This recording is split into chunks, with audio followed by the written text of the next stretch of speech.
2024 లేదా 25లో డిగ్రీ లేదా బీటెక్ చదివారా? సాఫ్ట్‌వేర్ జాబ్ కోసం ఎదురు చూస్తున్నారా? అయితే కోడ్ జ్ఞాన్ 100 డేస్ కోర్సులో చేరండి. జాబ్ సాధించండి. నమస్కారం ఉమా గారు. నమస్తే అమ్మా. ఉమా గారు, ప్రీవియస్ ఎపిసోడ్లో మీరు మనము విగ్రహాన్ని తెచ్చుకునే సమయాల్లో పాటించాల్సిన నియమాలు ఏంటి అని మాట్లాడుకోవడం జరిగింది.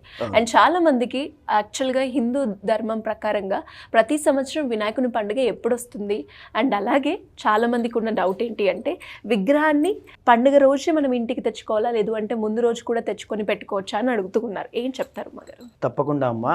ఈ యొక్క వినాయక చవితి అనేటువంటిది భాద్రపద మాసంలో వర్ష ఋతువులో మనకి భాద్రపద మాసం ప్రారంభమైనటువంటి మొదటి చవితినే మనం వినాయక చవితిగా జరుపుకుంటూ ఉంటామండి.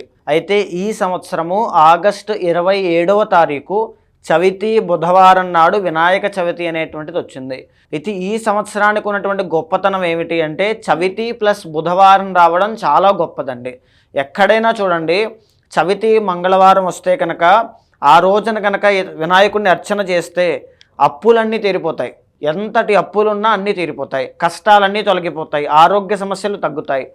ఇంకొకటి, చవితి బుధవారం ఈ సంవత్సరం వచ్చిన కలయిక వ్యాపార అభివృద్ధి జరుగుతుంది.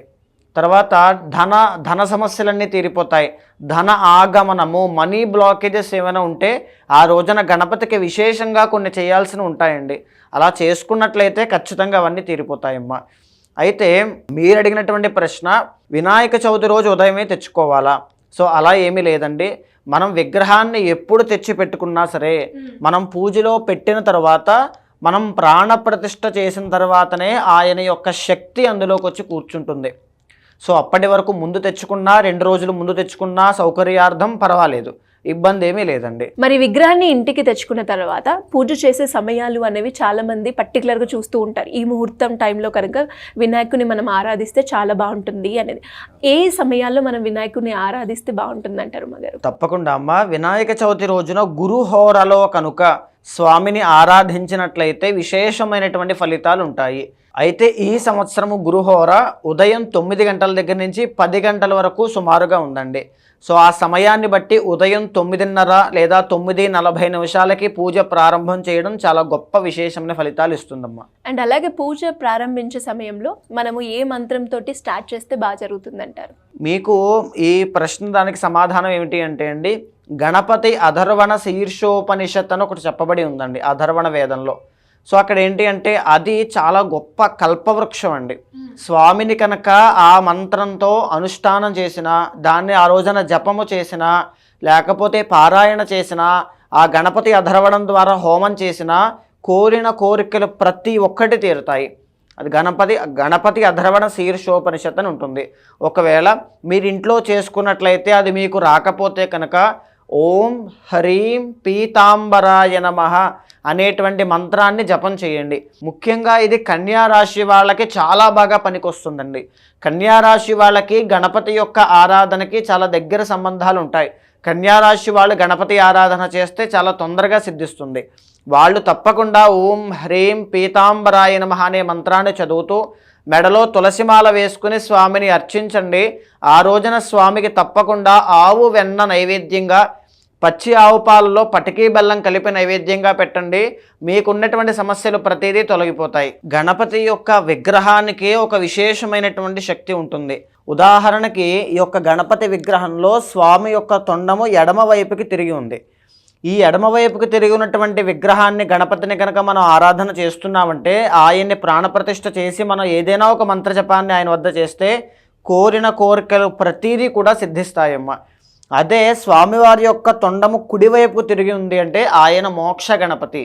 కామ్య కోరికలు ఆయన తీర్చరు, ఓన్లీ మోక్షాన్ని మాత్రమే. కొంతమంది ఏంటి అంటే ఎన్ని పూజలు చేసినా సరే నాకు సిద్ధించట్లేదు, నాకు పని అవ్వట్లేదు, దేవుణ్ణే నమ్మను అనుకుంటూ ఉంటారు. ఎప్పుడైనా సరే అండి, మనం ఒక్క మంత్రాన్ని స్వామిని కూర్చుని జపం చేస్తున్నా, నమస్కారం చేసినా, బండి మీద వెళ్తూ ఏదో దేవుడి విగ్రహం కనబడితే గుండ్ల మీద చేయి వేసుకుని నమస్కారం చేసుకున్నా అది ఎక్కడికి పోదు, తిరిగి వచ్చి అది పుణ్యం రూపంలో మీ దగ్గరికి వస్తుంది.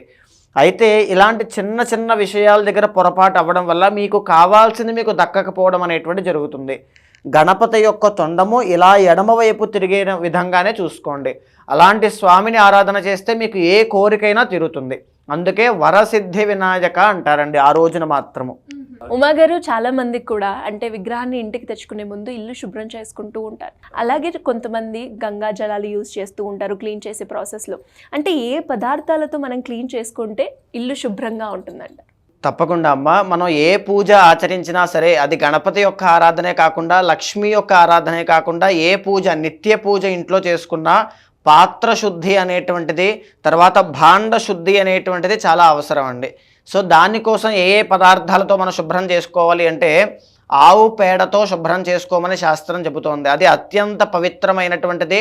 సైంటిఫిక్గా కూడా బ్యాక్టీరియాస్ అనేటువంటివి రాకుండా సెల్ ఫోన్ ఫ్రీక్వెన్సీని కూడా తగ్గిస్తూ మనకు ఒక ప్రశాంతమైన వాతావరణాన్ని కలగజేస్తూ ఉంటుంది. అది అతి పవిత్రమైనటువంటిది. రెండవది ఏంటి అంటే పసుపు నీళ్లతో కూడా మనం ఇంట్లో శుభ్రం చేసుకోవచ్చు. మూడవది ఏంటి అంటే మన నిమ్మరసంతో కూడా మనం శుభ్రం చేయడం వల్ల ఏంటి అంటే ఉన్నటువంటి మనకి తెలియకుండానే క్రిమి కీటకాదులు కానీ, లేకపోతే ఏదైనా ఆ పూజా వాతావరణంలో ఎక్కడ ఏ పురుగులు కానీ ఏవైనా ఉన్నా అవి దూరం అయిపోతాయి. సో దాంతో మనం శుభ్రం చేసుకోవచ్చు. మీ దగ్గరలో ఏదైనా పవిత్ర నదీ జలాలు గోదావరి, కృష్ణ, గంగా ఏవైనా ఉంటే కనుక ఆ నదీ నీళ్లతో సంప్రోక్షణ లేదా సముద్రపు నీళ్లతో కూడా సంప్రోక్షణ చేసుకోవచ్చు. అలా చేసుకున్నట్లయితే పవిత్రమైన వాతావరణము, పవిత్రత అనేటువంటిది కలుగుతుంది. సో చాలామంది ఏమిటంటే ఆ రోజున పూజ ప్రారంభం అయిన తర్వాత మధ్యలో పూజ ఎప్పుడైతే మనం సంకల్పం చెప్పి ఆచమనం చేసుకుని కూర్చుంటామో మధ్యలో లేవకూడదండి. నెంబర్ 1. నెంబర్ 2 ఏంటి అంటే ఆ రోజున ఎవరైతే దంపతులు కూర్చుని పూజ చేస్తున్నారో బ్రహ్మచర్యాన్ని పాటించాలి. నెంబర్ 2, వ్రత కథ మధ్యలో మాట్లాడడం కానీ లేచి వెళ్ళిపోవడం కానీ చేయకూడదు. భక్తి శ్రద్ధలతో వినాలి, లేకపోతే నీలాపనిందలు పాలవుతారు. చెయ్యకూడని తప్పుకు కూడా ఏదైనా ఒక శిక్ష అనుభవించేటువంటిది ఉంటుంది. అది కథలో కూడా మనం చెప్పుకుందామండి ఎలాగో ఏంటో. తర్వాత ఏంటి అంటే ఆ రోజున తప్పకుండా ఉల్లిపాయ కానీ, వెల్లుల్లిపాయ కానీ, మద్య మాంసాదులు కానీ స్వీకరించరాదు. సో తప్పకుండా ఆ రోజంతా కూడా ఎవరైతే దంపతులు పీటల మీద కూర్చుని స్వామిని అర్చిస్తారో స్వామి యొక్క అనుగ్రహం పరిపూర్ణంగా వాళ్ళకి దక్కాలి, పూజా ఫలితం అనుకుంటే ఆ రోజు మరునాడు సూర్యోదయం అయ్యేంత వరకు వాళ్ళు చాలా నిష్ఠా నియమాలతో ఉండాలి. ఆ సూర్యోదయం అయిన తర్వాత మీరు నవరాత్రులు 9 రోజులు ఉండాలి అనుకుంటే ఉండవచ్చు, లేదా మీ యొక్క దీక్షను బయటకు పెట్టేసుకోవచ్చు, పర్వాలేదు. థ్యాంక్ యూ ఉమా గారు, థ్యాంక్ యూ సో మచ్. నమస్తే అమ్మా.